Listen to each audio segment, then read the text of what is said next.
We have now seen all of Dandadan. It has come and it is leaving in 20 days. So we still got a lot of time with it. You may have gotten lucky and wind up getting one of these units, so you've already play tested them. Or you may have watched one of my showcases and one of the other various showcases, read a unit breakdown somewhere, or whatever the case may be, to get an idea of how these characters perform. But for me, I have now used all 4 of the Dandadan characters, which means it is time for a tier list, ladies and gentlemen. As we do with every crossover, we rank every single unit, giving my final thoughts on each of these characters and seeing if I maybe overrated them on initial release, underrated them, whatever the case may be. So without further ado, let's start this entire tier list off with Momo. I was a little bit skeptical on how good some stuff was in her kit. The main thing that I was kind of hit or miss about was if she would really be worth that final slot on a team.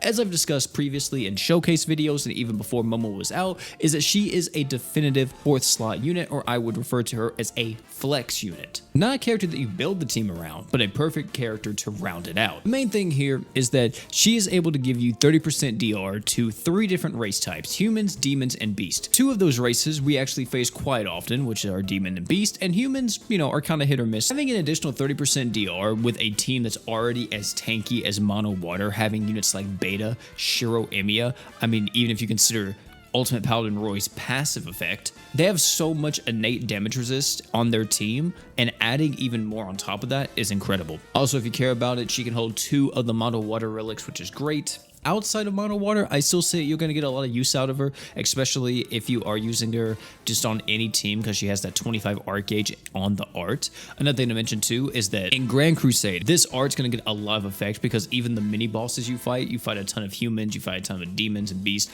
I think that's pretty much most of what you fight that are mini bosses, at least. So she's going to be really good in that as well if you want just a bit more DR for whatever team you're running. But yeah, biggest caveat to Momo is that if you are fighting someone that is not part of one of these races, then she's kind of just a whatever unit. You probably won't ever turn to her, but in most cases she's actually really good. So I'm gonna list her, I want to say 2, but I'm also thinking 3. So I think I'm gonna put her 3, but we may switch it around once we have everyone up here. The next unit I want to talk about here is Ira. Whenever we first saw Ira, they gave us some hints about what her kit would do, and she sounded insane on paper, like possibly one of the best units from this collab. And now that she's out, well, I want to say that she's kind of close to still being that. She's gonna be the 200% attack buffer for Mono Fire. She also gives skill CT speed, which is kind of an underrated buff. We may all look at this and be like, oh, skill CT doesn't really help, it's not gonna give us more arts or something, but if you're running a team where everyone has arts up on the skill, sure, everybody would love that this was like increase all allies arts by 6 or whatever, right?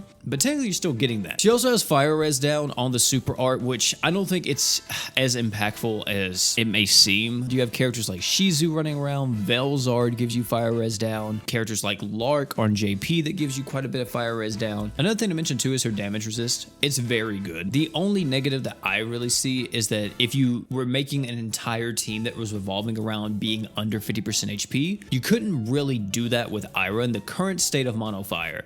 Eventually we probably will once we get a bit better like damage mitigation tanks and barrier tanks and stuff, because I could definitely see a world where we have a near death Mono Fire team running around with like her, Makoto, some type of barrier tank, and maybe a bit more DR or some other support unit. I could definitely see it, but for right now that passive is mainly only supporting Kirisame. So we're gonna put Ira at number 2 for now.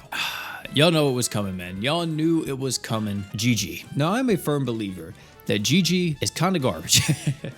However, I also think Gigi's not terrible. In any nuking setting, I think Gigi is invaluable to your team. You get this man to 100 art gauge, and he gives everybody on the team 100 arts, or if they're a demon, they get 200. And on top of it all, it gives you paralysis and freeze res, which is really strong in a lot of nuke situations, because there are so many bosses that are just like, hey, I'm gonna paralyze your team, or hey, I'm gonna freeze your team.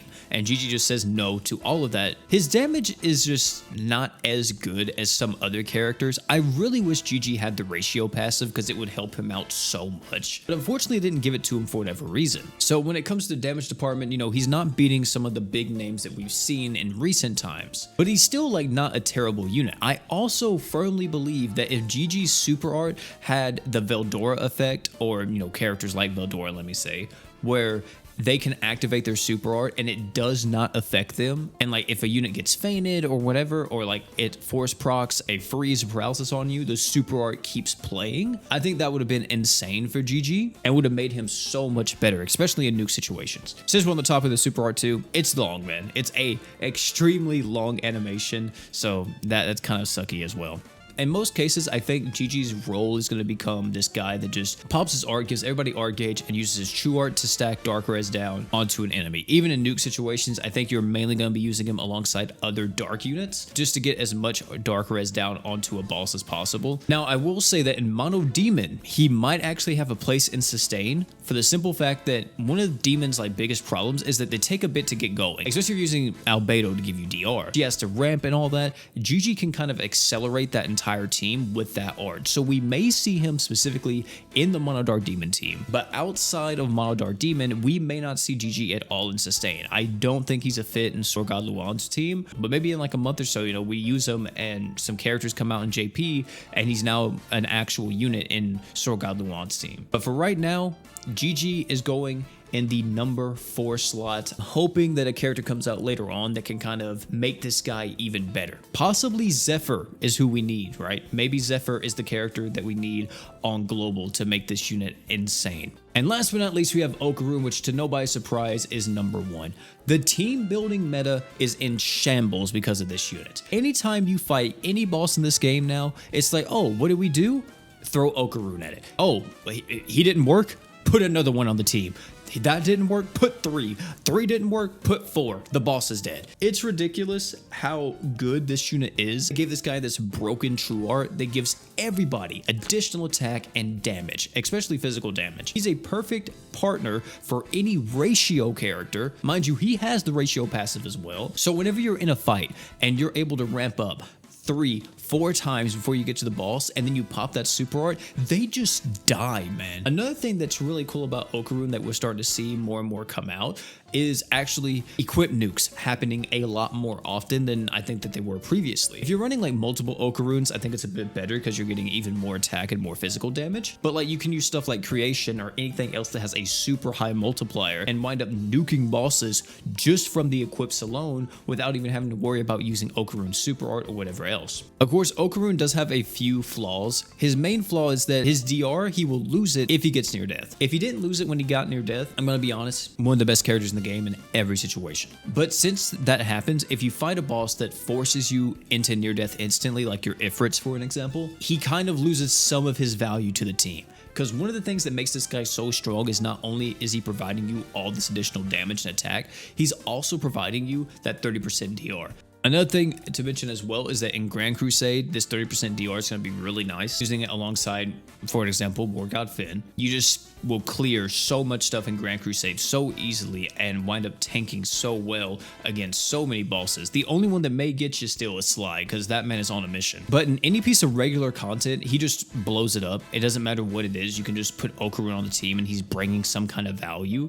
This guy is easily a top 10 unit in Grand Summoners. If you wind up getting Ocaroon, even if you're a new player, veteran, doesn't matter, he is a remarkable unit. And you should be insanely happy because he is absolutely the prize of this crossover. And as for the list, here it is, man, listed all out. Now, I am going to actually change, but no, I'm going to keep it like this. I'm going to keep the placements like this. However, I will say if you're a new player, Momo is the second best crossover. Momo is the second best unit from this crossover, and Ira would be the third. But if you're more of a vet, more than likely it's going to be looking something like this, especially if you have a really solid Mono Fire team. Overall, this crossover was somewhat solid. I was a bit disappointed in some of the characters' kits. I kind of was hoping for a bit more, especially when it came to Gigi, but I'm really happy with how it all turned out. If you wind up getting any of these units, please by all means let me know down below in the comment section. And if you wind up getting multiple, let me know who you're enjoying the most. I'm assuming we're going to have a lot of Ocaroon fans out there. But hey, you know, who knows? Maybe Ira is your favorite character from this crossover, or even Gigi. Let me know all that type of stuff down below in the comment section. And while you're down there, go ahead and make your top 4 ranking. How would you rank these 4 crossover characters? If you enjoyed this video, I recommend check out this video. It's from the Kenshin crossover. I ranked all of those units, so if you're curious about that, click on it. Oh, and one more thing before you all leave, don't forget to drink water.